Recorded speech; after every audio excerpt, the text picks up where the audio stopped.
someone told me, "Don't wait until you feel 100% ready." That shifted everything for me. I used to think I needed to have every answer before raising my hand or sharing an idea, but growth doesn't happen when you're fully comfortable. It happens when you're stretching. Once I stopped waiting for permission or perfection, I started putting myself forward more, and that changed the trajectory of my career. One of the biggest shifts I've seen is visibility. There are more women in leadership roles now, and representation genuinely matters.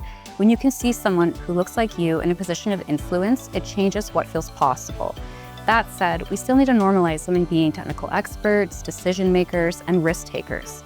Inclusion isn't just about having a seat at the table, it's about being heard, trusted, and promoted at the same rate. The work now is less about opening the door and more about ensuring equity once you're in the room.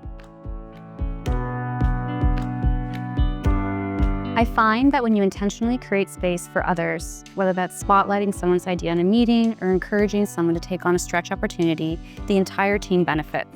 There have been moments where advocating for someone else's idea or potential led to stronger execution and better outcomes than if I had tried to take it on myself. It builds trust, confidence, and momentum. Investing in others isn't a loss of influence. It actually multiplies it. What stands out to me is that diversity isn't treated as a side initiative. It's embedded in how teams collaborate.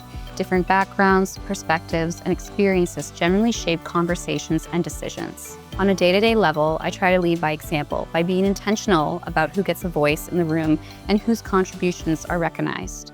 There's always more we can do, especially in continuing to develop diverse leaders. But culture is built in small, consistent actions, and that's where real impact happens.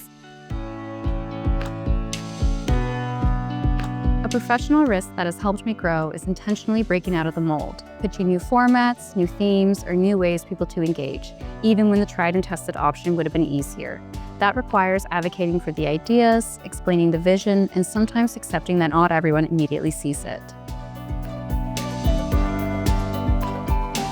Don't underestimate the influence you can have. You don't need to fit a traditional mold to succeed in this field.